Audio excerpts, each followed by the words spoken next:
Rápidamente vamos a ver la colestitis acalculosa. Entonces, colestitis es que vamos a tener inflamación, itis es inflamación, de la vesícula biliar. Ahora, acalculosa es que no se va a dar por piedras en la vesícula. O sea, no va a ser porque el paciente tenga colelitiasis. Entonces vamos a tener inflamación de la vesícula, pero no por la colelitiasis. Generalmente se va a dar o porque el paciente tiene isquemia de la vesícula, o porque el paciente tiene estasis de la vesícula biliar, o sea que no se está contrayendo, o que tenemos infección. Infección generalmente con el citomegalovirus, o con E. coli, o Klebsiella,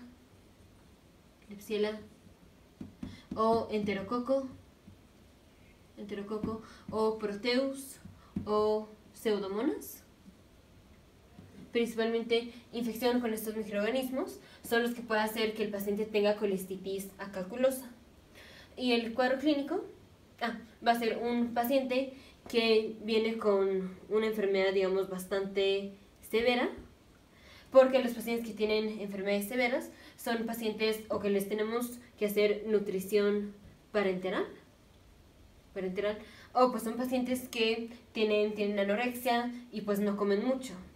Entonces, por el hecho de que tenemos una disminución de que no están comiendo y el hecho de hacer nutrición parenteral total hace que no tengamos estimulación a que se libere la hormona colecistoquinina. Recordemos que la colecistoquinina se libera en respuesta a que en el tracto gastrointestinal tenemos un alimento muy grasoso. Entonces, si es un paciente que no podemos utilizar la vía oral, por ejemplo, pues no se va a liberar la colecistoquinina. Y la colecistoquinina lo que hace es hacer contracción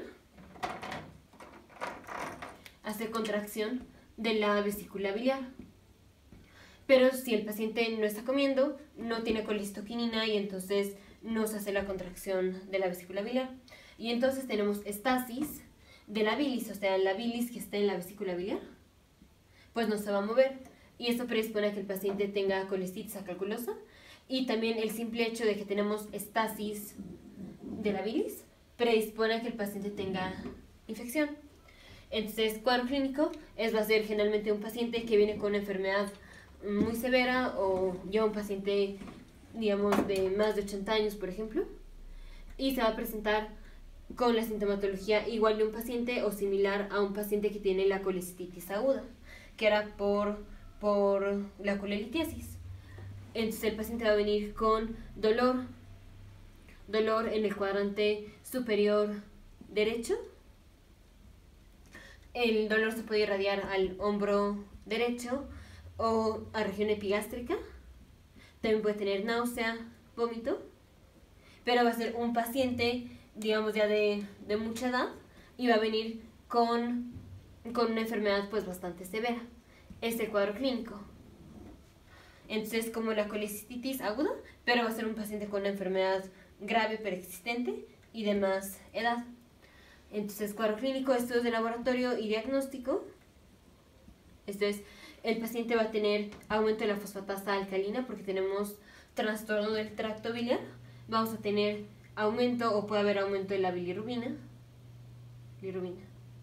Y como es un proceso inflamatorio, vamos a tener, por ejemplo, fiebre, vamos a tener aumento de reactantes de fase aguda y vamos a tener leucocitosis. Ahora, el diagnóstico definitivo lo vamos a hacer, es como un diagnóstico de exclusión. Entonces, es diagnóstico clínico, pero tenemos que excluir que el paciente no tenga otras causas por las cuales viene con la sintomatología de colecistitis. Entonces lo que hacemos es, vamos a hacer por ejemplo un ultrasonido, no para hacer diagnóstico, porque con el ultrasonido no tenemos, digamos, ningún cambio característico de la colecistitis acalculosa, sino que la razón por la cual hacemos el ultrasonido es para excluir, por ejemplo, que el paciente tenga colecistitis aguda u otras cosas que den sintomatología similar. Entonces, diagnóstico es clínico, pero tenemos que excluir otras cosas de síntomas similares, como es hacer un ultrasonido para excluir la colelitiasis. Entonces, eso es de diagnóstico. Y tratamiento.